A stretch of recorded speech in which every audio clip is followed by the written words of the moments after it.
दुल्हनी शरण जी।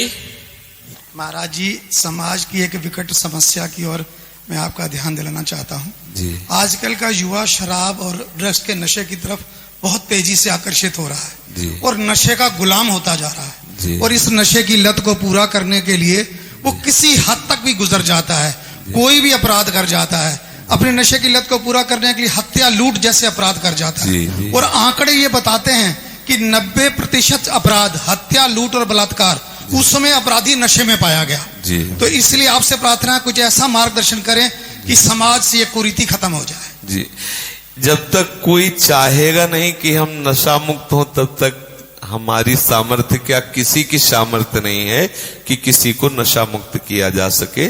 जब कोई ये चाह ले कि मैं बुरी जगह फंस गया, अब मैं निकलना चाहता हूं, तो भगवान कोई न कोई रूप रख करके उसे निकाल देते हैं। हम नशा क्यों करते हैं, इस पर दृष्टि डालें। पहले हम नशा करते हैं आनंद के लिए। हमें एक भ्रम हो गया है कि भांग में, गांजा में, तंबाकू में, चिलम में और शराब में, ड्रग्स में, इसमें एक आनंद है। ऐसे प्रलोभन से हमारी बुद्धि ने हमको किसी भी नशे से जोड़ दिया और जब हम उस नशा को करते हैं तो हमारी बुद्धि होती है शिथिल और हम उस शिथिल और उन्मत्तता को आनंद समझ लेते हैं।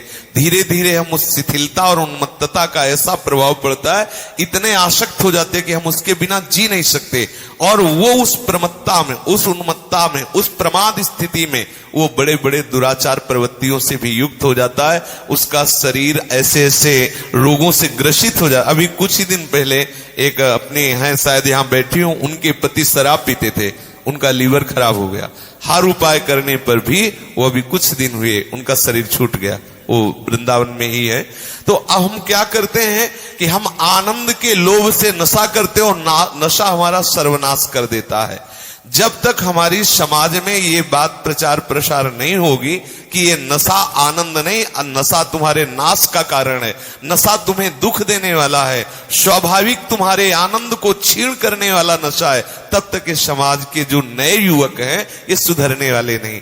आजकल हम लोगों को ये सिखाया जाता है कि थोड़ा सा नशा कर लो तो बहुत अच्छा रिलैक्स अनुभव होगा और आप समाज सेवा जो भी आप करते हैं वो बहुत एकाग्रता से करेंगे। इसी लोभ से और इतनी थकान दिमाग में हो जाती है लोगों को, वो समझते हैं कि शराब पी लिया, कोई नशा कर दिया, रिलैक्स हो गए।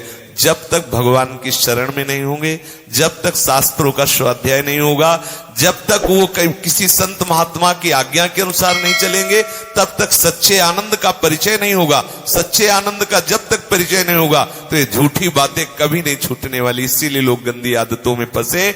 मुख्य उनका लक्ष्य है आनंद। आप देख लीजिए, कोई भी नशा को बोले चलो आज फुर्सत में शराब पिया, आनंद के लिए ना, लेकिन वो क्या शराब उनको आनंद देने वाली है? क्या ये नशे आनंद देने वाले? पर अज्ञान के कारण वो ऐसा करते। जब तक उनको सत्संग नहीं मिलेगा और जब तक वो स्वयं नहीं छोड़ना चाहेंगे, हम ये जानते हैं कि हम ये कर रहे हैं लेकिन बुरा है, इसे छोड़ना चाहता हूं, तो उपाय है। जब वो उसे छोड़ना ही नहीं चाहता, उसे गुण मान लिया है कि ये हमारे आनंदित होने का, हमारे विश्राम का, हमारे रिलैक्स होने का उपाय, तो कोई नहीं छुड़ा सकता है। इसलिए हमें लगता है कि पहले उनको सत्संग मिलना चाहिए, वो इस बात को समझे कि मैं गलत आचरणों में हूं, मुझे छोड़ना चाहिए गलत आचरण, फिर वो छोड़ सकते हैं।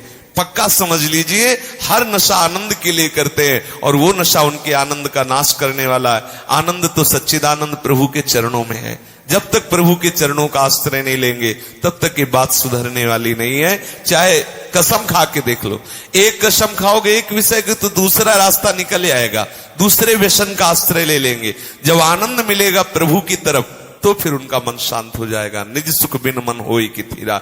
इसलिए हमें लगता है कि जो अपने समाज के लोग हैं इनको शास्त्रों का स्वाध्याय करना चाहिए, सत्संग करना चाहिए और अपने बुजुर्गों की आज्ञा का पालन करना चाहिए। व्यसनों से दूर रहें, नाम जप करें तो बुद्धि शुद्ध हो तो भले सुधार हो जाए, नहीं तो हमारी और आपकी कोई बात सुनने वाला नहीं है।